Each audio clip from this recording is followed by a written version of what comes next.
Good morning. বেরিয়ে পড়েছি অফিসের উদ্দেশ্যে। সকাল সকাল অফিসে এসেই যেটা আমার খুব প্রয়োজন হয় সেটা হচ্ছে একটা কফি।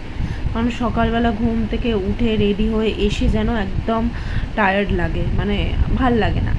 বাট কফিটা খেলে একদম চাঙ্গা ফিল হয়। আর সাথে আমার কয়েকদিন ধরে বেশ বাউলি খাওয়ার ইচ্ছা হয়, মানে যখনই মনে হয় যে কী খাবো, হালকা খিদে পাচ্ছে, তখনই মনে হয় একটু বাউলি খাই। তো আমি ব্রেকফাস্টে একটু কফির সাথে বাউলি নিয়ে নিলাম। তারপর সারাদিন কাজ আর কাজ কাজ করার মধ্যেও কিন্তু একটু মনে হয় নিজেকে একটু এন্টারটেন করি। অবশ্যই তখন তো আছে মিরর সেলফি আমাদের। এটা প্রত্যেকটা মেয়েদেরই কিন্তু একটা স্বভাব বলতে পারেন। চলো তাহলে আজকের মতো এখানে কাজটা আমার শেষ হয়ে গেল, এবারে বাড়ি যাওয়ার পালা। আগে থেকেই আমি একটা শাটেল বুক করে রেখেছিলাম। এবারে যেতে যেতেও তো একটু খিদে পায়, তাই না? তার জন্য আমি একটু চিপস আর হ্যাঁ, কম্পালসারি আমার বাউলি তো রয়েছে।